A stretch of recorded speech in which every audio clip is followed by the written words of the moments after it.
Hello. Welcome to Fundamentals for Startups. CoMotion Labs production. My name is Zach Chamberlain, and I am the labs manager over in Fluke Hall for the Life and Sciences. If you've joined this before, you know that CoMotion Labs is a multi-industry incubator hosting early-stage startups from both inside and outside the UW community. We are committed to nurturing and enabling the success of startups, contributing to the critical infrastructure and creating opportunities for learning and mentoring. We do this without taking any equity or IP, and we have 3 different incubators located across campus. We have the Hardware and Life Sciences Incubator over at Fluke Hall, and then we have obviously the Startup Hall Incubator for FinTech and software development. If you are a founder looking for a community to help your startup grow and flourish, we would love to talk to you after this event. Fundamentals for Startups is a regular lecture series, and it's open to anyone interested in learning about entrepreneurship or building a startup. Every week we bring experts with diverse perspectives and experiences to share insights, inspire action, and offer space for questions. A few announcements before we get started. All the Fundamentals for Startups are archived on our YouTube channel and our CoMotion website, where you can filter by topic. And to learn about and register for future fundamental events, visit CoMotion Labs online and subscribe to our YouTube channel. Today I'm excited to introduce Ken Myer. Ken Myer teaches leadership at the University of Washington's Foster School for Business, and at CoMotion he advises UW researchers, students, staff, and CoMotion Labs startups on commercialization processes. Today he's here to talk about how to find and talk to potential customers and is eager to take questions. Welcome, Ken, everybody. Thanks, Zach. Hi, everybody. You hear me okay? Great. Good to see you all. Look forward to spending some time with you this morning. Look forward to also including all the folks there out on YouTube. So Carolyn is there monitoring the chat, so if there are questions that come up, please feel free to ask them. Let me start this, if you don't mind, with a question for all of you and those of you on YouTube, and that is, how many of you are pretty new to this concept of customer discovery, haven't done a lot of work in understanding what it's all about? Okay, and for those on YouTube, if you could write the word new in there, that would be helpful for me. Because this is a fundamentals program, I'm going to be talking about some fundamentals, but we'll talk both about the art and the science of this area of startup thinking, and frankly, it continues on through the entire life of a company. You never really stop doing customer discovery. The kind of work we're going to talk about today is a complement to what might be called secondary research. So when you go out and get market research reports and you understand the size of a market and the competitive players in the market and so forth, that's secondary research.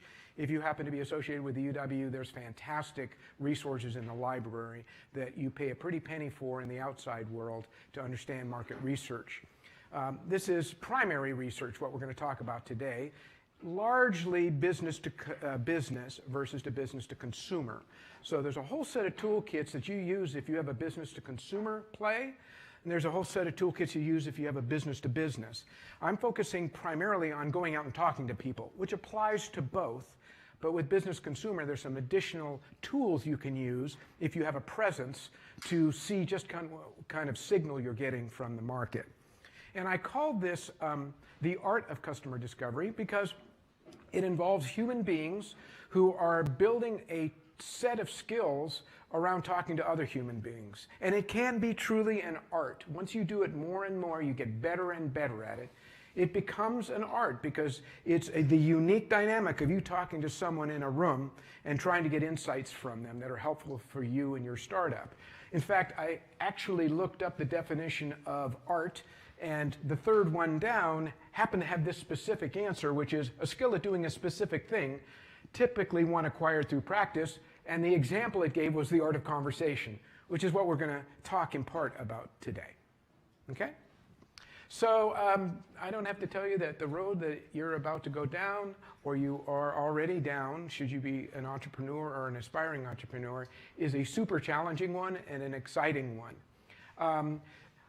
The sad news is that many, many, many startups don't make it. And the number one reason that they don't make it is that there's no market need for their solution. And I have said this repeatedly, and that I scratch my head about this data. Because it seems to me that if almost half of startups fail, why would you have even incorporated, quit your job, or spend that much energy to launch a new product or service if the odds are 50-50? Seems to me that you would want to go figure that out before you go way down the track. And so this is a sobering data point, and is one of the reasons why this work on customer discovery is so important. Carolyn, did you happen to get any reaction on? About 25% of the online audience is willing to admit they're new. Thank you. Hopefully those of you who have been through this before or are actually down the pathway, there'll be a nugget or two that will be helpful for you. And so if this is the case, why is it that we go ahead when we realize that the odds are so much against us? It's partly because we haven't done enough customer discovery. And this is how I'll define it, which is you're engaging with potential customers to learn, get insights, validate whatever assumptions or guesses that you have, modify those guesses, and get a real understanding of them, their problems, their preferences, and their needs, right? That's why I said this never really goes away when you start a company or launch or grow a company. This is part of what you do. It's one of the disciplines you do in running a business. And the goal here, when you're at the earliest stages, is to identify whether you can create a sustainable business model around something somebody will buy. And the reason we don't do a lot of this is a few. There's a few core reasons why we don't go out and do a lot of these conversations or data gathering. One is we love our babies. Our babies are our ideas, our product, our service, and we just fall in love with them. They're beautiful. Everybody would want to hug our baby. We don't really find comfort in hearing the truth that might be counter to what we actually believe. We have huge confirmation bias, right? Kind of goes along with the loving the baby. And what do you think the chances are of a guy like you and a girl like me ending up together? Not good. You mean not good like 1 out of 100? I'd say more like 1 out of 1,000,000. So you're telling me there's a chance? Yeah! so that's confirmation bias, right? Essentially, it's the if we build it, they will come, right? So we move down the product development pathway far ahead of the customer development pathway. And we really get excited about launching a product. There's a great article in the Harvard Business Review back in 21. One of the statements was, entrepreneurs are like sprinters who jump the gun. They're too eager to get a product out there. Now, this doesn't mean to say that you shouldn't get something out there quickly and get market signal or not. But we tend to move far ahead of customer product development moves farther ahead of customer development. The other reason we don't do this is it's not fun oftentimes to go out and make cold calls on people and interview them. It's not the most comforting thing to go arrange them and to hold them. The interesting thing, though, is it's actually a lot of fun if you have the right mindset about this, right? And by the way, if you're associated in any with the UW, either as a student, a faculty member, or a staff member, you have a lead up on anybody else who has an established business. And we'll talk a little bit about that. And so think about it maybe slightly differently, which is it's about picking a lock or moving the tumblers on a lock to see if you can line up the tumblers in order to make that open, meaning that you can demonstrate to your satisfaction that you have something that is valuable that somebody is going to buy. right? So I use this, frankly, as a reference to a friend of mine, Rob Arnold, who's a successful serial entrepreneur. And I said to Rob once, man, you are like a marathon runner. I don't know how you do this. How are you able to run so hard for so long? And he said, I like to pick locks. And I thought that was a beautiful analogy, which is he gets satisfaction out of figuring out whether there's something here. He doesn't get super emotionally connected until he gets excited about the possibilities. And by the way, I've seen this consistently with experienced serial entrepreneurs.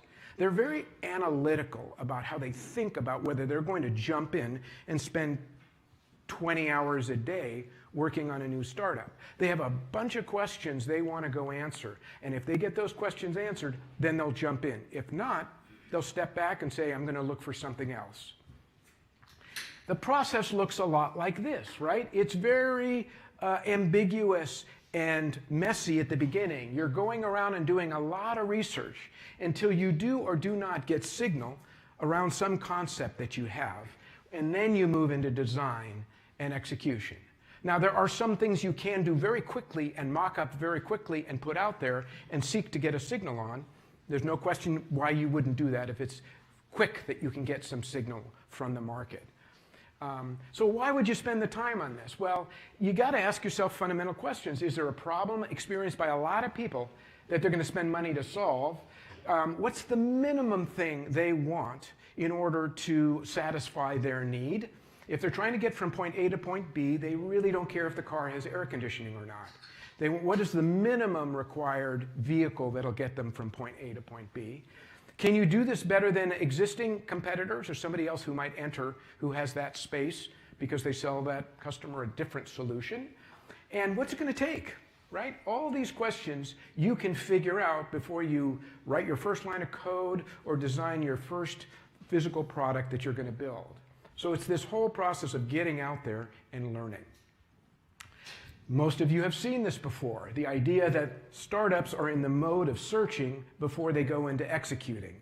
Customer discovery is the beginning of that, where you're really trying to figure out if you can validate that you have a customer. And if you can't, you keep pivoting on that until you are getting the signal or you don't. If you get the signal, then you're into the process of creating customers. And I'll give you an example of a local organization. It's called Pioneer Square Labs, who has created a very innovative way of launching startups. They're, 5, 6 years old. What they essentially did is they created a capability where they dream up ideas of problems that need to be solved. And then they work very quickly to figure out if they can get signal from the market or not. And if they can't, they discard it. If they can, they go find an entrepreneur to actually take that and build a business and take it out. So this isn't a model where somebody has left an existing company with a passion for something that they want to go build. This is actually an entity that dreams up problems to solve and goes and sees if there's an interest in that. This is an article that was written a few years ago, how they spun out 25 ideas in 5 years. To get to the 25 startups, they eliminated 215 ideas that didn't make the cut. They have a maniacal focus on getting customer signal as quickly as possible for a potential idea. They use phone calls, structured interviews with customers, landing pages, targeted traffic, and other tools, and they even built their own software to figure out whether you should refine an idea, maybe work on it a little bit more, or kill it. One of the founders of this, Greg Gottesman, said in this article, "We pride ourselves on killing ideas quickly and ruthlessly." This says that they had made basically customer discovery an art form for them. Right? This is what they do. They figured out that they have capabilities to dream up ideas and capabilities to quickly test them. And then if they work pretty well, they align them with somebody who can take it into an execution mode. And so this whole process is so worthwhile for the reasons I've already described, not to mention there are some fantastic things you're going to learn in the process. So for example, you may find that the customer you intended to serve has a completely different need than you originally thought they had. Give me an example. There was a company that created the ability during the early days of internet file uploading to have people meet each other as dating site. So in the very early days, people start uploading videos. They created a video dating site, And what they learned is that people, while they really thought it was interesting to do the video dating, what they found the real passion was people loved to upload their personal videos. This company became YouTube. Another example, you could create the same opportunity, but do it for a completely different customer. So now instead of learning that this customer has a different need and you think you can solve it, you find out that there's actually the same thing applies to a different customer that you hadn't thought about before. So this is an example, which a company called The Point. The Point was this.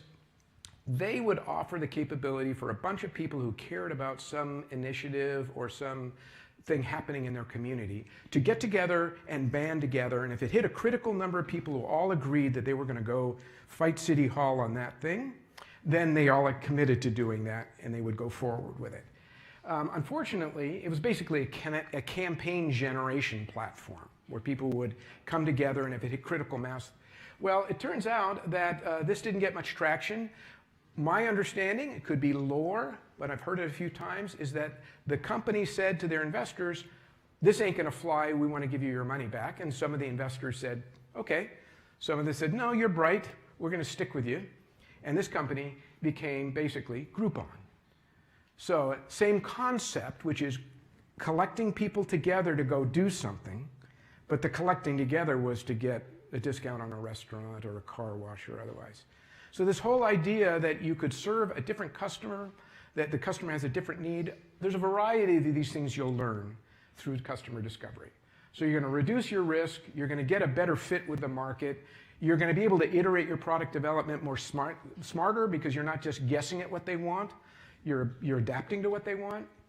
Investors love to hear about the customer discovery work you've done. And clearly it's going to help your marketing and sales because the messaging you're going to use, the strategies you're going to use, align with the learnings that you got from talking to people. So all makes sense. So essentially at the very earliest stages of a startup, you're not a product development team, you're a customer development team.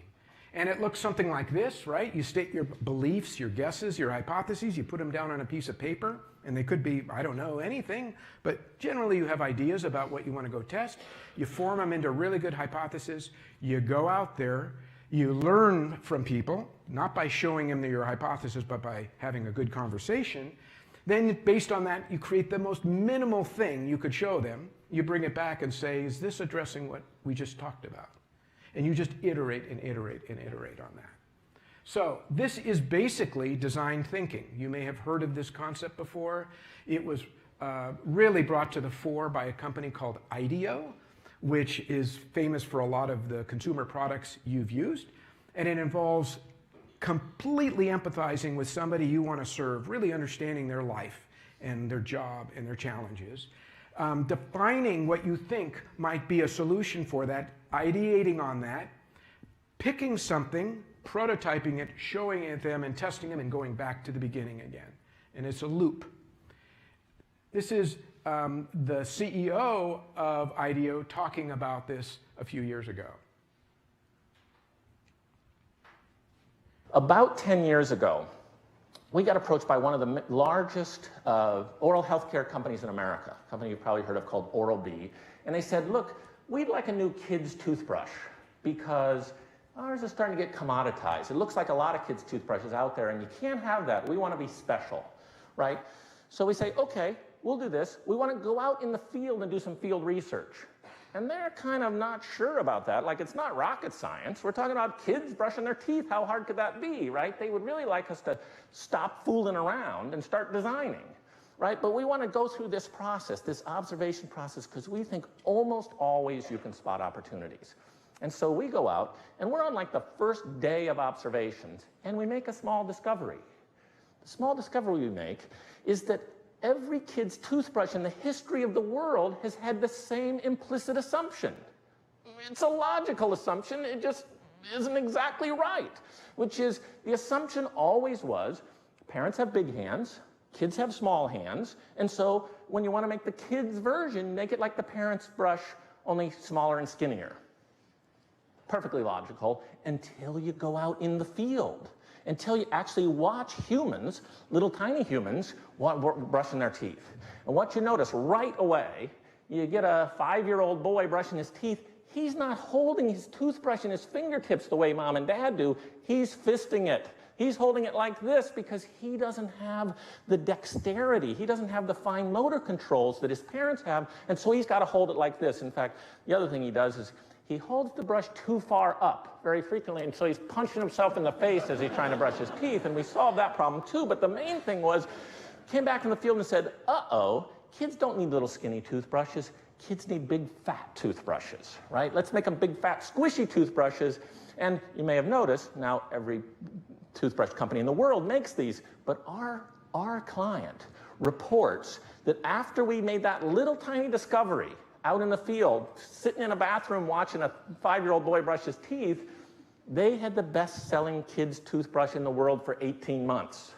So when you think about power, when you think about, credibility, if you could go out in the field and do that observation and come up with that finding, and your company, your organization was the best in its field for 18 months afterwards, would that be worth it?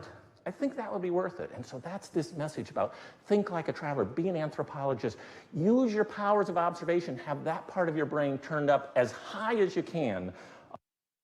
So, to help facilitate this process of going out and learning all the things you want to learn in the last 15 years, a lot of great material has been made available to startups to think through all the questions you need to consider. Most of you, I assume, have seen the Lean Canvas. If you have not, please go to leancanvas.com and use it. Think of it as a whiteboard for all the questions you need to ask yourself if you're going to do a new startup. Who's the customer I'm going to serve? What's the problem? What's the solution I'm going to envision? What's my unique value proposition? Who am I going to compete against? How do I have an unfair advantage and so I don't get copied? How am I going to reach the market through channels? Generally, how do I going to make money? What's the revenue streams I think? Am I going to sell a product or a service? What's my cost structure? If I'm a manufacturer, do I have to have a facility to build stuff? Or am I a software company where it's largely people, right? Salary is going to be my biggest expense. The point is that this is a tool that's like a whiteboard that you can share with other people that you're working with on your startup. And your idea is to put your guesses down. Just start and put your guesses down in each box and go out and talk to people and revise them and revise it and revise it. This thing should be very messy. You should spend no more than a half an hour putting your first Lean Canvas together, because the idea is just get your thinking down on paper and hopefully you put it in the form of a hypothesis, which I want to talk about a little bit. The 4 most important boxes of this one are who you're going to serve, what's the problem they have, what's the solution you envision, and what's your unique value proposition. The rest doesn't matter if that doesn't fly. It doesn't matter how you're going to get to market and all the ideas you have about products you're going to sell for X amount of money. If you can't identify a customer who has a real problem that you can solve with your solution and deliver a unique value proposition, if you can do that, the next thing you're going to ask yourself is, who am I going to compete against, right? But that's the heart. The value proposition is the heart. And so when we talk about customers, let's spend just a moment talking about customer segments, because that's one of the things you're going to spend a lot of time on. A customer segment is a set of customers, potential customers, who share certain characteristics, right? So they may share demographic characteristics, they may share psychographic, their values and how they make decisions, behavioral characteristics, geographic, they may be all in the biggest cities. But you're going to, over time, seek to identify customer segments that you can serve.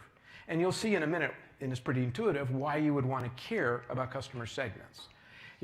It tells you basically, do you have a large enough opportunity? Can I come up with a solution and hit a lot of people with that versus having to customize my solution every time? If you're creating a consulting business or a services business, then you might be less concerned with this. But most products, most services are designed to be created and launched without having to recreate them every single time. And then, of course, you figure out the segment you want to serve, you can then message and talk to them like you truly know them. So as you go through this process of customer discovery, one of the things you're going to try to figure out is, what's the possible customer segments I could serve, and which ones do I want to start with? For example, I could create a kiteboarding business, making kiteboards, and my product and my messaging and my value prop could be very different if I build for professionals, for first-time kiteboarders, or someone who's maybe on their 3rd year of kiteboarding. Somebody who's new, doesn't want to spend a lot of money, wants to make sure it'll fit on their car, doesn't want to be embarrassed when learning it, and wants to get satisfaction quickly that they can build their confidence. And price is very important to them. Somebody who's professional might not care about price. They care about performance. So that's what you're going to be focusing on. And the communication channels are going to be very different, right? So this is the value of thinking in segmentations, right? If by chance, by the way, you have already been going down the path, or you start identifying your different segments, how do you make the trade-off decision between which one to focus on? There's a great tool that's for free. If you Google where to play, what you can basically do is use this really nice tool to put in all the different segments that you're considering, and it will go through a process to help you rank them. So essentially, it'll identify which ones you probably want to pursue now, which one you want to keep open, which one you want to place in storage and consider later. And what it essentially does is it asks you to look at each of those segments by 2 things. What's the potential? And how challenging is it to get in there? The ones that are really challenging and really high potential are called moonshots. The ones that have low challenge and low potential are called quick wins. So this is a tool, if you happen to be already down that path, or as you start collecting these segments, you can rank them. The idea over time is you're picking a segment or 2 you're going to focus on. You're getting to know those people so well that you're drawing up personas. You're drawing up descriptions of the different people in that environment that you're going to work with, right?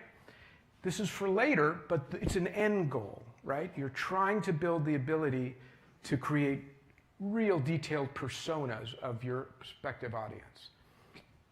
Regardless of which segment you pick, you want to first, at the very beginning, focus on the earliest adopters, right?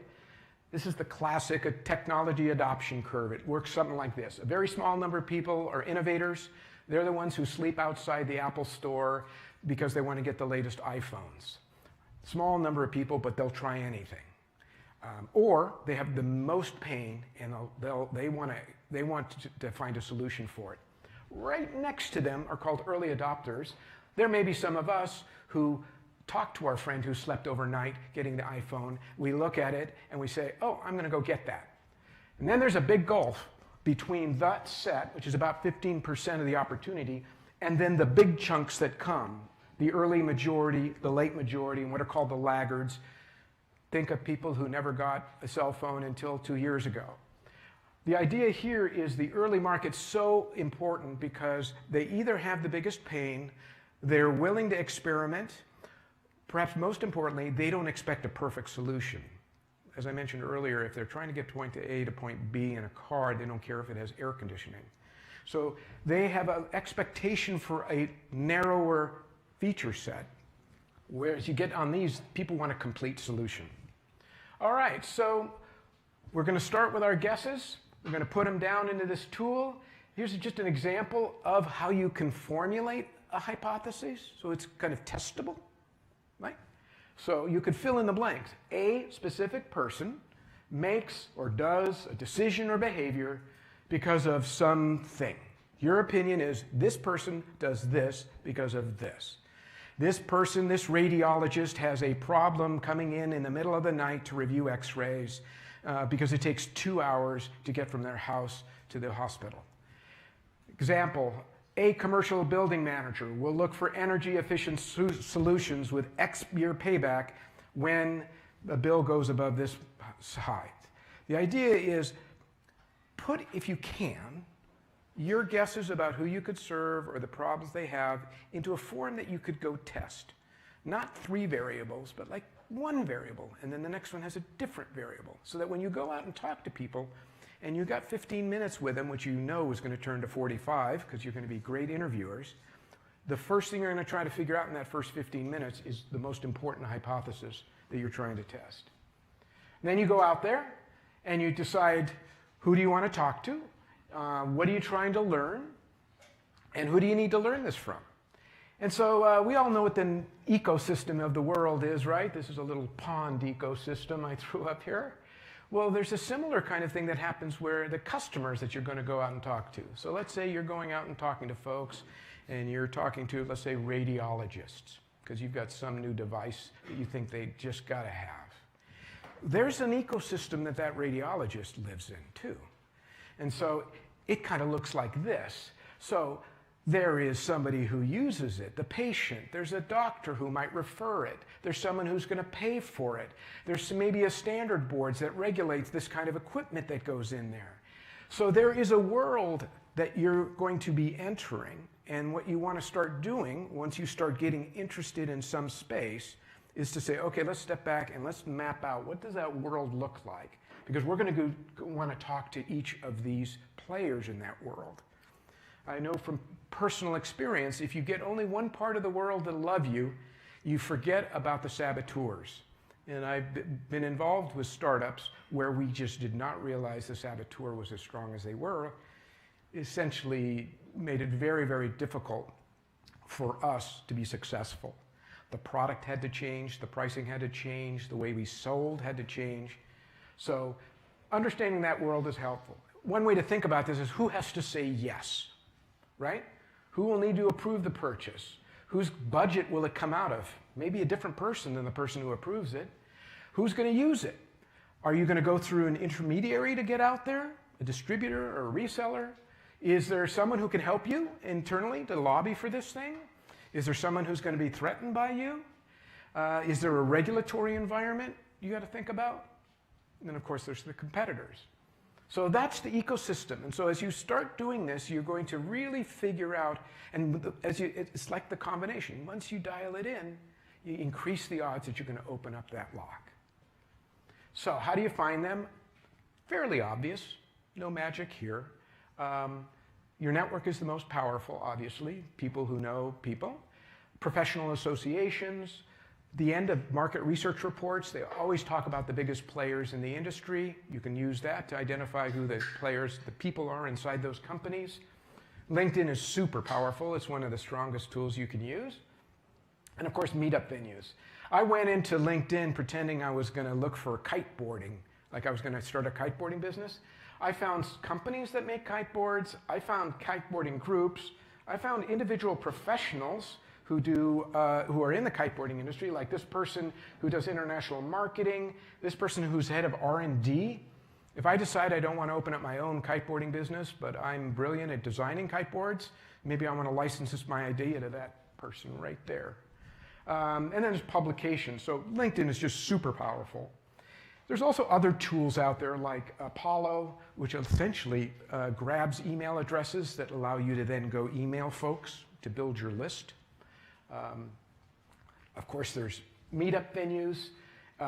And when you make this outreach, you're really only asking for a small amount of time, give specific suggestions, and just make clear there's no preparation needed.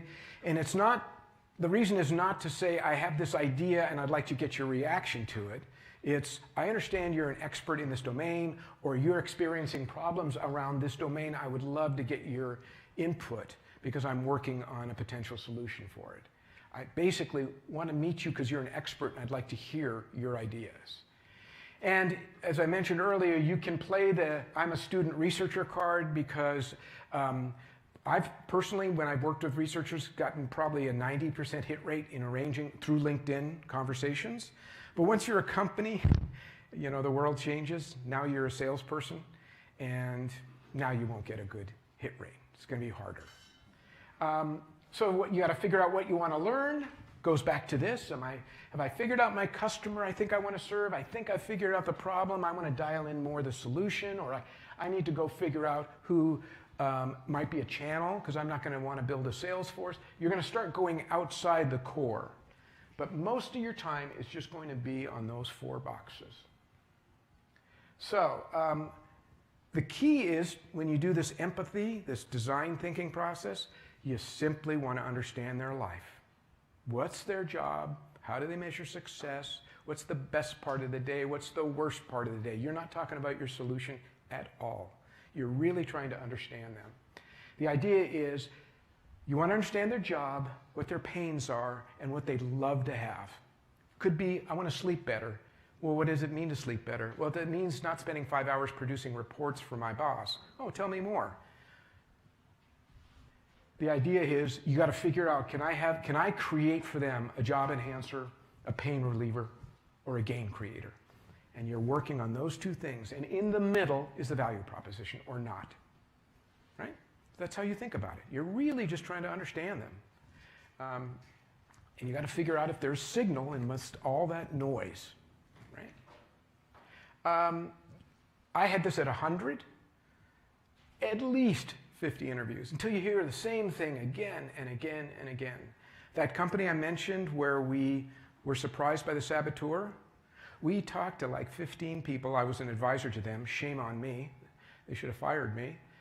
We talked to 15 people and got such strong signal. We said, oh my word, this is going to happen. And we got $3 million in venture investing, and then we went out. We built the product and went out, and we learned about the saboteur. Shame on us. We should have learned that earlier. So, how do you have a good conversation? Pretty obvious. Talk about their life instead of yours. Talk about specifics in the past versus what they think they might do in the future. People are terrible about predicting what they're going to do. And pretty much talk less and listen more. I'm going to give you a little clip here from somebody who talks about this book, The Mom Test, which I strongly recommend that you get to help you learn about how to do good customer interviewing. Let me just play this little clip here. The first thing you do when you have an idea is that you ask people what they think. The problem is these people lie to you, and it's your fault.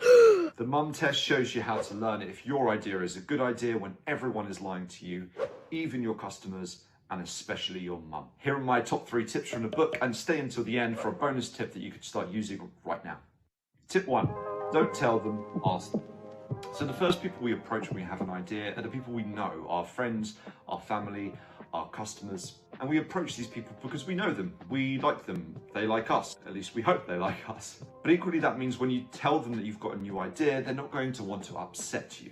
And the answers you're going to be getting are going to be more about keeping you happy rather than telling you the truth, which is not the most useful thing. But these people can still be really useful. The trick is you need to stop telling them about your idea. So don't open the conversation with something like, so I've got this new product idea, it's a Instead, your goal is to get this person to talk about their life as they live it now in relation to your idea, but without talking about the idea itself. And keep it anchored in the past, what they have done and what they do already. This is where you're going to get closest to the truth. So avoid questions like, so would you buy a product that meant you could sleep? Would you subscribe to a YouTube channel that talked only about... And people are very bad at predicting what they will do. It's the reason I join the gym every year. Therefore, our past behavior is the best predictor of what we will do in the future.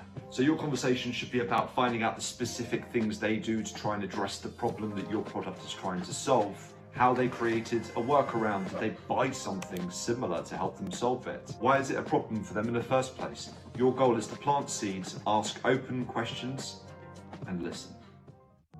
Tip 2, don't believe everything you hear.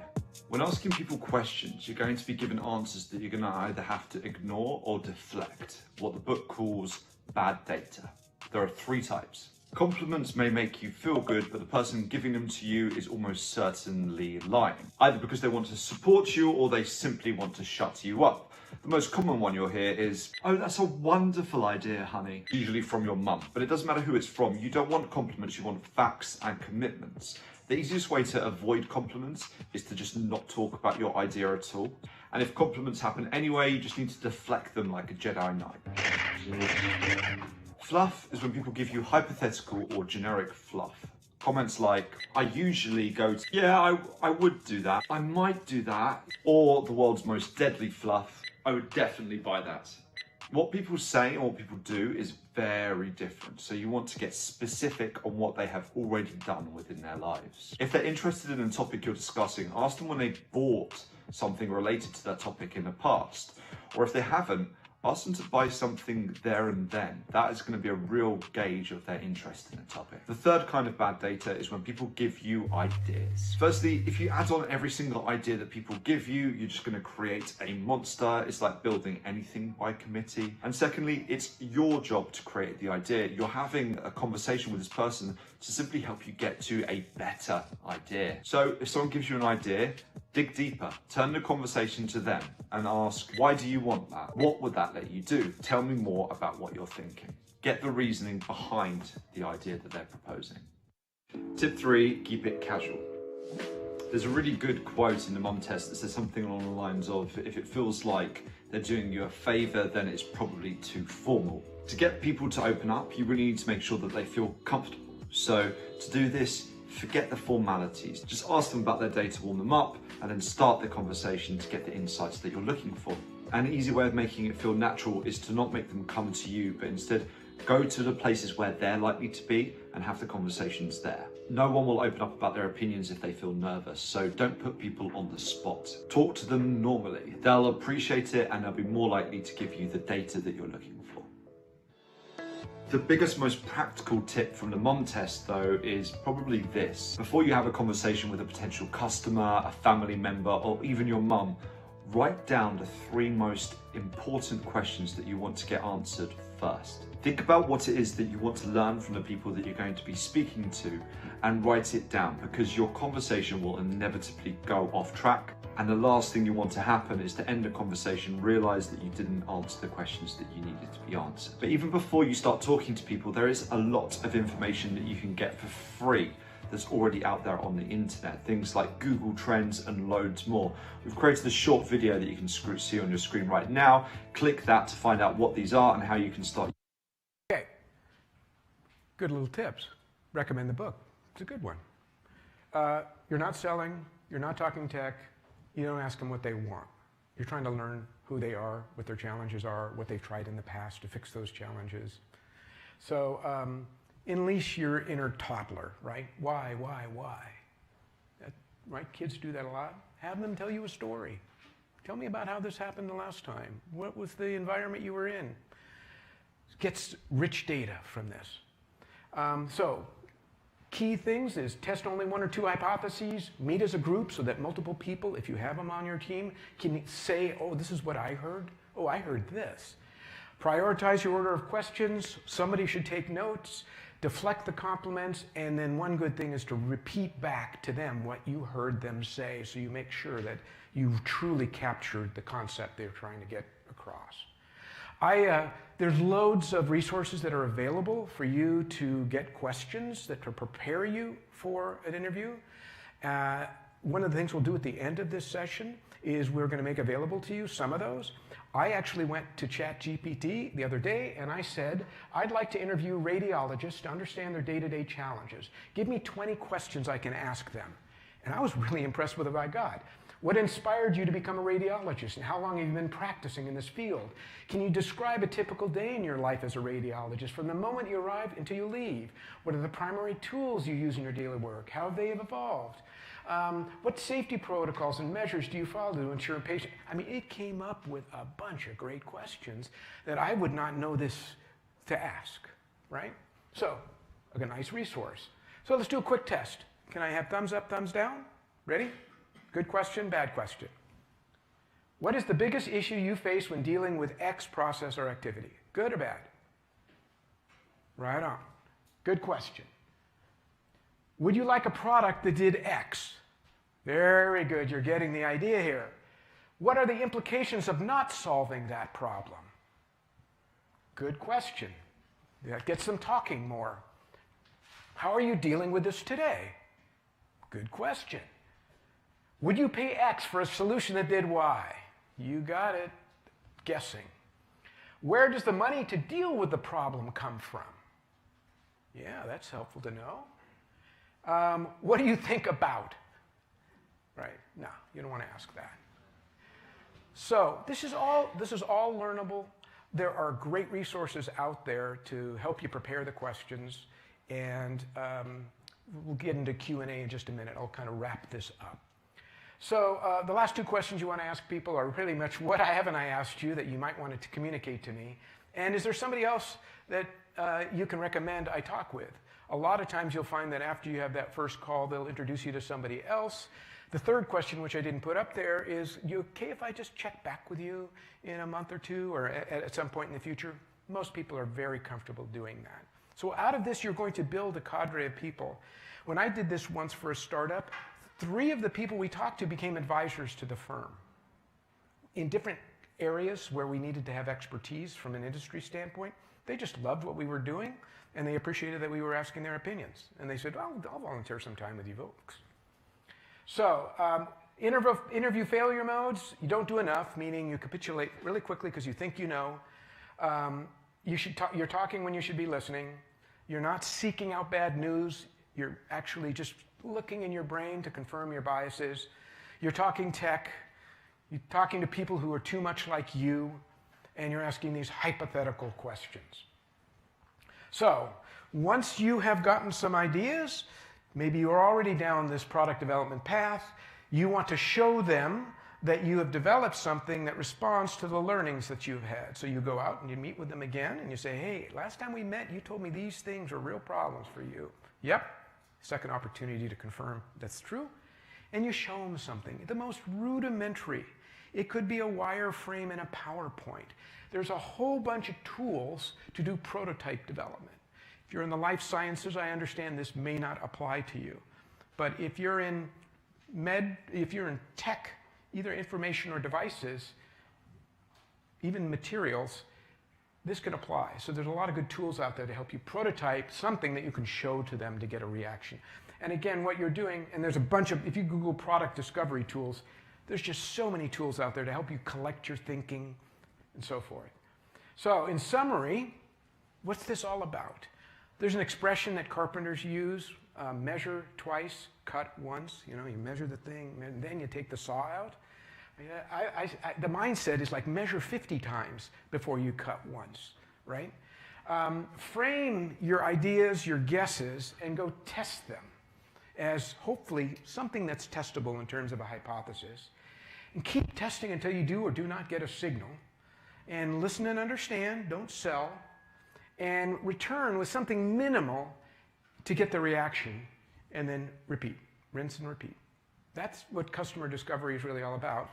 Primarily from the B2B side. From the B2C side, there's a whole set of tools that can help you if you have a website and you want to get reaction to a web-only kind of offering. These are 3 tools that are really helpful. We're going to give away the free version of Talking to Humans at the end of this. And there's the MOM test we recommend, and there's also something called Lean Customer Development. Great resources out there. So, in the time we have left, anyone have questions? Yeah. In reference to your $3 million startup, Yeah. where you only interviewed 15 potential clients, why do you think if you interviewed, should I start over? In reference to your $3 million startup, where you interviewed 15 potential clients, why do you think you would have discovered the saboteur if you interviewed more? Because we were only talking to one player in the ecosystem. We really didn't go in and talk to other people who would be involved in the decision to either get it or to implement it.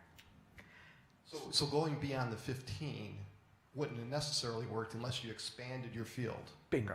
Okay. Correct. Correct. Other questions? Yeah. Like in market research / customer discovery, when do you exactly know, other than the at least 50 interviews, when do you exactly know when is a good stopping point? When do you know that I should shut this down or I should keep it going, or either ask more interviews or things like that? Yeah. Oh, I don't think there's a hard and fast rule on that. I think you're going to have a good sense if you start getting signal, because you're going to be working with these people because they're interested in talking to you. If you don't get people after repeated attempts to get interested, you've got to either move to a different place or rethink this whole idea. Thank you. There's no hard and fast rule. Touch a little bit about picking your customers to do the customer discovery. So far I'm hearing kind of like the sampling is numbers, but the quality and different representation. What are your thoughts on what's the pool that you want to hit your do your customer discovery with? What's the... So how much thought do you want to put in selection of the customer pool, other than the size, the quality, the representation? What's your mental model there? I think it depends. If I'm a researcher who has an innovation that could be applicable across a lot of segments, I'm going to be going around and trying a bunch of different segments first. If I have something that's in a fairly narrow field, how do I think about who I want to talk to? I think I'm looking at people who who I believe experience the pain first. The first thing I want to know is, even if they had this, would it solve the problem I think I'm solving? Regardless of whether they have the money to buy it or not, or there's a competitor out there, can I get someone who has, that's the first one. And right next to that is, who has to approve that? Who has to be involved in that decision? To see how much friction I'm going to have, even if I got them excited.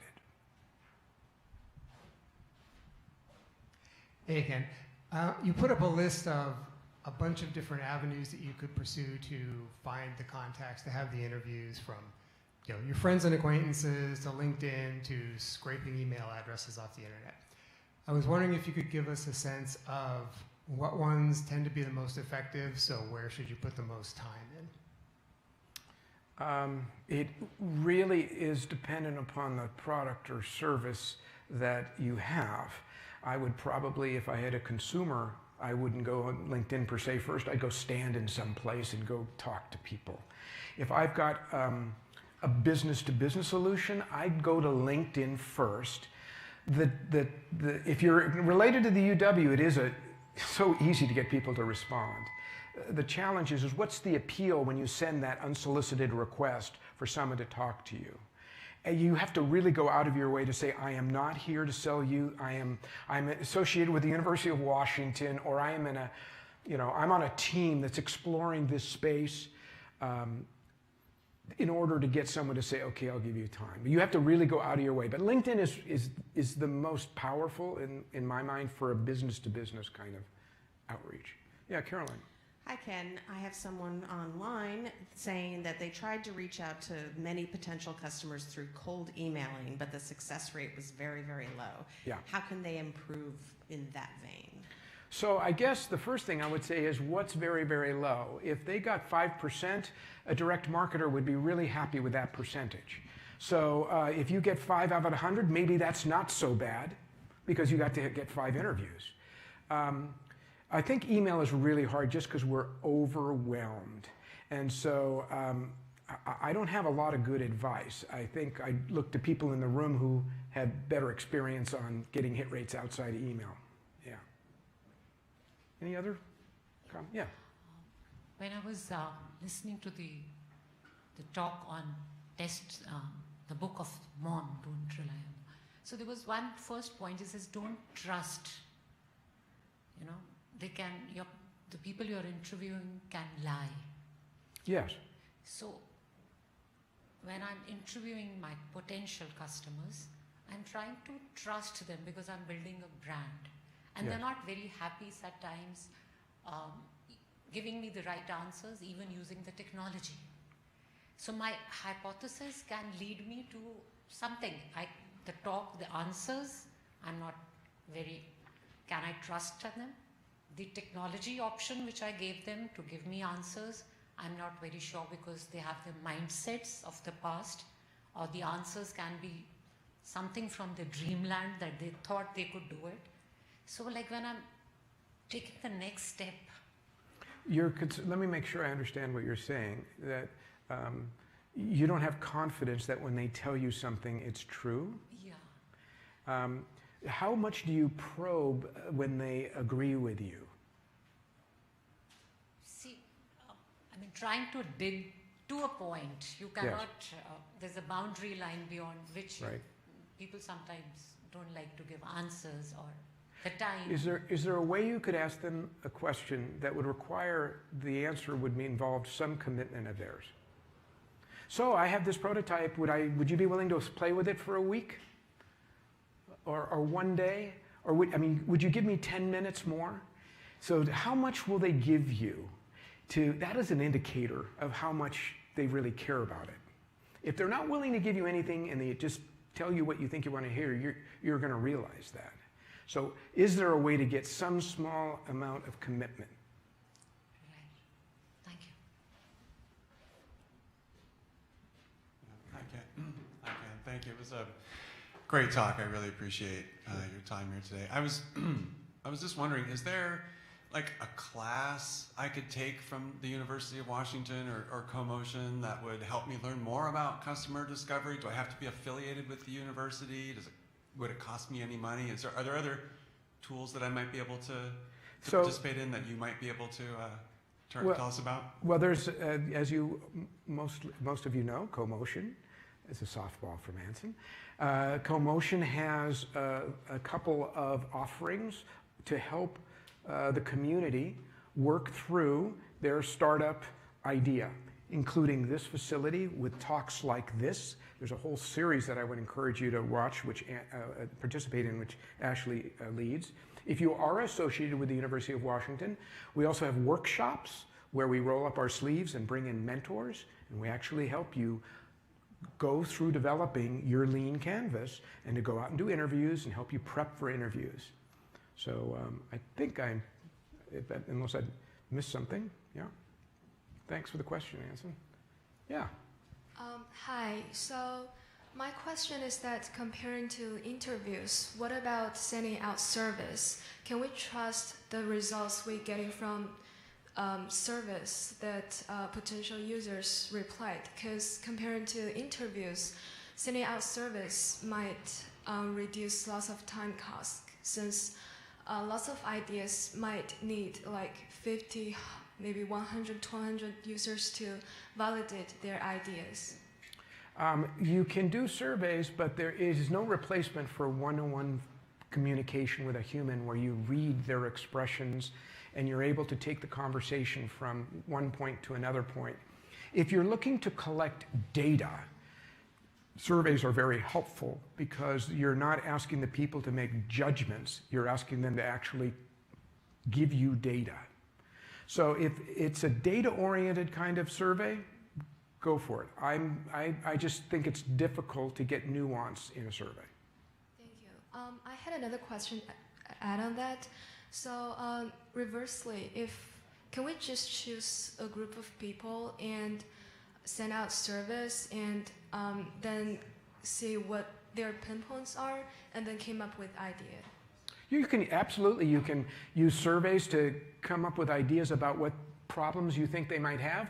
You can use ChatGPT as well, frankly. You can go see as theories. They're theories you can test.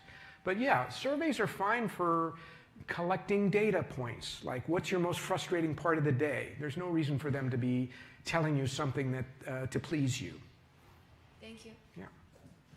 I have another question from our chat online. What is your opinion about copying an existing idea which already has a market traction and improve on it since the market has already been tested? Do we need customer discovery there?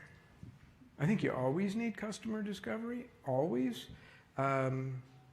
You're going to have to figure out the nuances of how you're going to solve it in a different sort of way. So it's great if you have a pathway already opened up for you, but you're still going to want to go do the work to figure out what's the minimum solution that they want, what's the pricing that will be acceptable for it based on the value you're going to give them. You still do it. Any other questions? I have another if there's no one else in the room. In the customer ecosystem, how do you learn if the decision maker is different from the person experiencing the pain point that your solution addresses? And then, how much control do you have over getting that person who would use your product or service to influence the decision maker? Great question. Well, if I'm talking to the person who has the pain point, I might ask them after they talked about it, I would say, well, what have you tried in the past? And they talk about that. I said, oh, in the past, when you've had to implement any solution in the business for your department, what's the process you have to go through to get approval for that? What did you have to go through? That'll tell me who gets involved in that business to make a decision of a certain amount of money or a certain scope. And then in terms of how I might turn them into an advocate, it really depends in part on their willingness to advocate given the environment of their culture of their business, their personality, whether they're of a nature that they would actually advocate for something. It really depends. You know, if I could get into the decision maker and I got them intrigued, I'm putting this other person who has this problem at much less risk because I've already opened the pathway. I don't know if I would go do that right off the bat. So I say, okay, well now let's go talk to your boss about this. Unless I would ask them, you know, are you willing to go meet with me? I'm going to go reach out. Would you be willing to open up the door? Oh, I don't really want to do that. Okay, if I meet with them and there's some interest, are you open to having the three of us maybe talk? So that's probably how I think about it. Okay, well, thank you very much, everybody. Really nice to have you here today.